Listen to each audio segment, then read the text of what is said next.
Pisces, hello. This is a reading for Pisces Sun as well as Moon and Rising, because you don't always resonate with your Sun sign. This is a reading for the week of March 7th through the 13th. We're going to take a look at your energy, your person's energy this week, what challenges you may be facing, what strengths and good things are coming, and then I'll end the reading with a song card, which are cool. I think you'll like that if you haven't seen me do that before, and an oracle card for you. All right, so Pisces, what do we have for Pisces? The Two of Cups, nice. The Ace of Swords, the Three of Pentacles, the Tower, and the Seven of Cups. This is your energy, and this is definitely, about a love connection right here. This is about a very deep connection that you have with somebody you care about a lot. It can be romance. Oftentimes it is somebody that you are in love with or in partnership with some way. It can also be friendships, but it's very deep connections. All right. Next to that, we have the Ace of Swords. I feel like there is some communication here because we've got the Three of Pentacles too. There's some communication. There's an exchange that's happening between the two of you. It brings a lot of clarity. It's truthful, those are good things. But it also kind of knocks you off your kilter, okay? Because the Tower is here. It looks like there's going to be some kind of truth bomb, honestly, that makes you reconsider what your options are in this connection. Because the Seven of Cups is at the end here. It's telling me that it has a destabilizing effect. And you start to kind of wonder what else you should be putting your energy into, what else you should be putting your time into. We'll get more information on that in a second when we clarify. Let's see what the energy of your person is.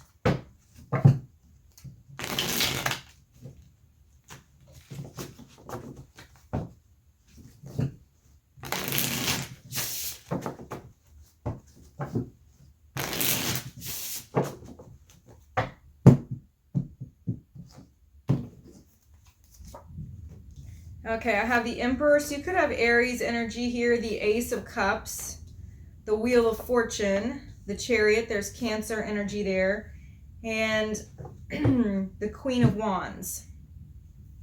This all looks really good on their side. So it may be that the options are not necessarily bad things for the two of you. When I'm seeing up here, this Tower, I think it is shocking to you, but it may not be a bad thing. We'll look at it when we look at your clarification. But for your person, it all looks really nice. It's showing that they're wanting to build upon the relationship. They're wanting to establish something. They're putting work into it. It does look like they may be trying to control some things. That can be a controlling nature, or it can just be they're trying to structure things. So it doesn't have to be a bad deal here. The Ace of Cups is showing they're really open. They're open to giving love. They're open to receiving love. They want this relationship and this connection to grow. They actually feel like it's going in a really good direction because the Wheel of Fortune's here. They do feel like there's fate involved in your connection with them. They feel like you guys are moving forward in a really positive way because the Chariot is here. And I'm seeing this really dynamic attraction to you with the Queen of Wands at the end, showing that they're seeing you as somebody who is powerful, who is magnetic, who's confident, and they're attracted to those qualities in you. So let's go ahead and do some clarification on your side, and then we'll do it on their side. Because the Tower is often a negative energy, a difficult energy, but it may not be the case here. So let's look.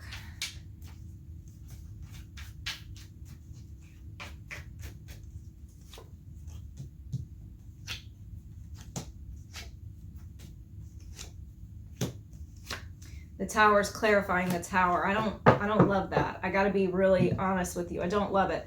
Okay. For the Two of Cups, what's clarifying is the Five of Cups. So something in this relationship, there's an element of loss and found, okay? So something that was lost, something that was painful, something that was disrupted, but then I feel like something was found again in it. There was still value found. Like when you thought that everything was messed up, was maybe irreparable, when you were in a grieving state. There was a lot of sadness over this relationship. But I feel like you have an opportunity now to discuss it because of the Three of Coins is coming up again. It came up in your original, so we're repeating cards. So we're repeating themes. These themes are really, really strong. We like to look at for common threads in both astrology and tarot. The High Priestess, I feel like what this is doing here is it's bringing a secret out, okay? So I think that somebody has a secret that they want to share. There's a mystery that is about to be revealed. It does feel unsettling to you. I gotta say, it's really unsettling because the Tower, clarifying the Tower is already such a big energy. It is associated with the planet Mars, which is the minor, lesser malefic. So it's a difficult planet. It's a forceful planet, all right? The warrior planet. You have that Mars energy here on their side with the Emperor. So I do feel like they're linked, and I do think that it's coming from your person. Whatever they're revealing to you is shocking. It's difficult. I mean, there's no way around it. I'm not like a super rosy, everything is perfect all the time tarot reader. So I think something is going to be shocking to you, but in the options that you examine, you're going to find something that you hold on to. You're going to find a way to grow through this. It's not going to be, there's no ending cards. If I saw like an ending card after the Tower, I would not be happy about that for you. It would be upsetting. But I see opportunities with the Seven of Cups here, and then I see growth. So opportunities for growth because we have the Ace of Pentacles. It's actually a gift to be able to see this truth no matter how disrupting it feels, no matter how shocking it feels or unsettling. It is an opportunity for the two of you to grow. In connections, in relationships, if everything is just unknown and there's no mystery, which thankfully you do have mystery here with the High Priestess, if there's no pushing past those comfort zones, you never test the relationship. You never let it grow. It stays stagnant. So this is an opportunity for the relationship to grow even stronger if you'll let it be that. On your person's side here, this is something that they feel very strongly about, okay? And it's a good thing. It's something they're passionate about.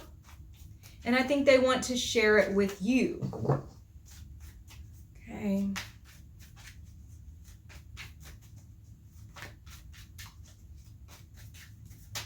Let's clarify their energy. I'm going to shuffle it one more time because I just feel it.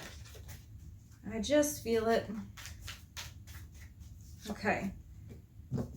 All right, we've got the Hermit. The Ace of Cups is clarifying the Ace of Cups. You see these themes? I mean, having cards, clarifying cards, they are, while it feels very unsettling to you, and that's the strongest thing in your reading, for their reading, the Ace of Cups is the strongest. How much they want this, how open they are, how much they love you, how much they want to pump something fresh into this relationship, into this connection. The Wheel of Fortune coming up twice again.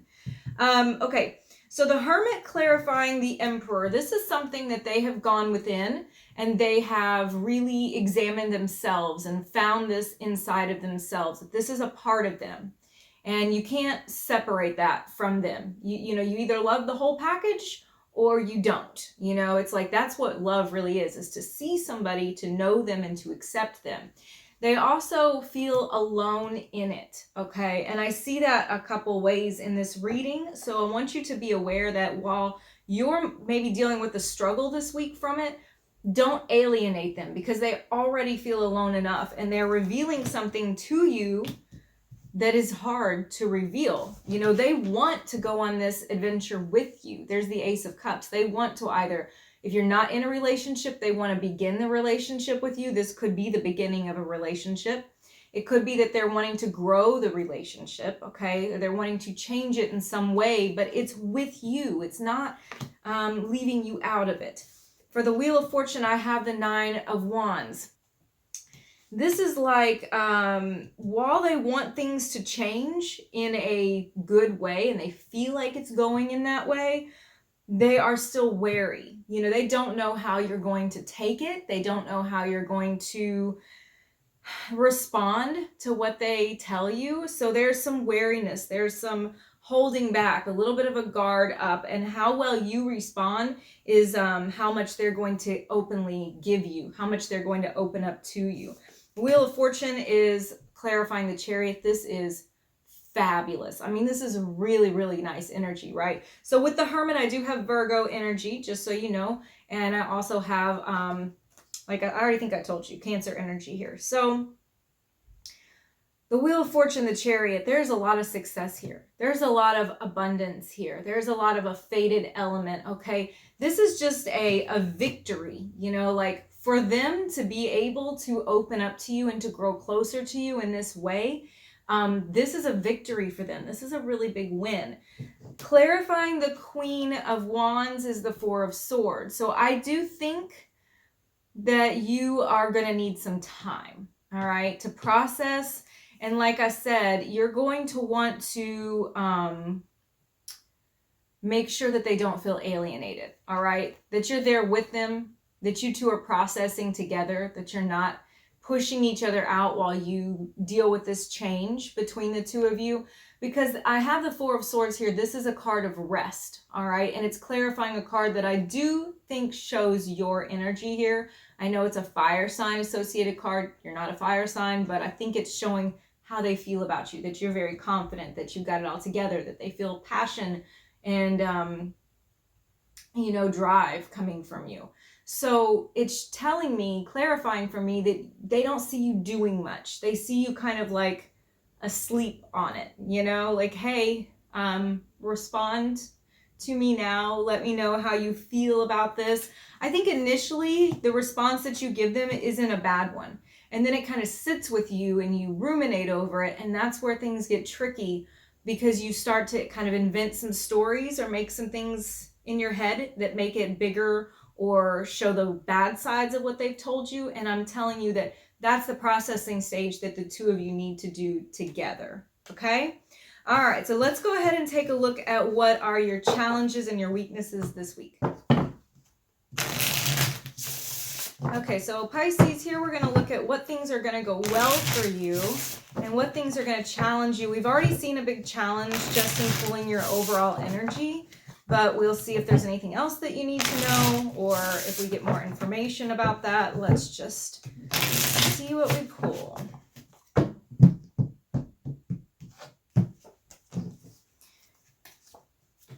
Okay, we have the Chariot again, the High Priest or Hierophant, which is Taurus energy, and the Five of Cups. We also have the King of Swords, the Seven of Pentacles, and the Knight of Wands. So, for strengths, I think first of all, these two are really good. I mean, these are just good cards. These are easy to see as strengths. You know, the Chariot, progress, moving forward. Actually having control of your emotions. And I see that you're committed to your person. You know, you're committed to the connection, the promises that the two of you have together. So that helps. You know, it's not somebody that you are just going to drop. You feel very connected, strong towards them. You could even be married to them or in a long-term relationship. So I don't see that you're going anywhere here. I feel like you're going to move this relationship forward anyway. And I think that actually it's a strength to have the Five of Cups here, because you guys have already gone through some difficult periods of time. This is not like the first big crazy thing that's happened. You've dealt with loss before, and so you're able to deal with it better now because you know yourself and you know your relationship, and it makes you more tolerant to things that may come up to confront that bond, to challenge that bond. For the weaknesses, I have the King of Swords, the Seven of Pentacles, and the Knight of Wands. King of Swords is when we are too logical, we're too up in our heads, we're strategizing, and sometimes it can seem very cold, okay? So I do think that your weaknesses may be that instead of empathizing right now, you may come across as being too reserved or being too cold. And it's while you are waiting, I feel like there's some waiting and not a lot of action on your part. And it may be while you deliberate what you're going to do or how you're going to respond to this. And then I think that with the Knight of Wands, it's like you're slow, you're not doing anything. And then all of a sudden, boom, there's a little bit of an eruption and it's impulsive. So these two are very opposite, and it's a extremely hot and cold, like swinging from one side to the other. So there's the need to find balance in between those two with your responses. I think this has to do with how you respond to your person. It's like, I'm super cold, I'm not doing anything, maybe even giving you the cold shoulder, and then I just, emotionally or verbally can come on too strong. So be aware of that tendency and try to find the balance in between. Let's pull a Moonology card for you. Sometimes this comes out with advice, sometimes it's encouragement. I really love this deck. I don't like oracle cards, I'm gonna be real with you, especially those really cute, like romantic-y ones that are all like hot pink. This is not my style. I'm way too Scorpio for that shit. But I mean, kudos to people who use them. I mean, some people use them really well. It's just not my thing. This deck is the one oracle card deck that I use, and I think it's the astrologer in me that just like loves it. Okay, take time to breathe out the decimating moon. This is going to be about just taking time to process for yourself, taking time to do that self-care, all right? Knowing that you don't have to carry everything, and also that you don't have to control everything. Those are two really important themes for you to remember this week. And then we'll pull a song card for you. All of these are like personal songs to me. They all have like meaning. They all have meaning and messages and memories. And I like to share these with people. It's like my little vulnerability with you guys. But I feel like the way that this works is there is a answer in one of the lyrics, or there's a message that you need to hear in one of these songs. And sometimes you can just look up the lyrics. Sometimes, listen to the song if you want to. But these can be very, very interesting because I never know what I'm going to get or how embarrassing my song choice is going to be. Oh, see that one flip out? This was so cute. Okay, this is funny because I would have to go and listen to the song or look at the lyrics and be like, what is that got to do with this? And I'm sure as soon as I'm done with this video, I'm going to be like, oh. But anyway, nonetheless, it's not for me, it's for you. So I'm going to share it with you. It's Taylor Swift, I Knew You Were Trouble. Are you trouble or are they trouble? I don't know. Who's trouble? All right. Thank you, Pisces, for watching your weekly reading with me. If you enjoyed this, hit subscribe so you can join me again next week. Give me a little thumbs up, and I'll see you again later.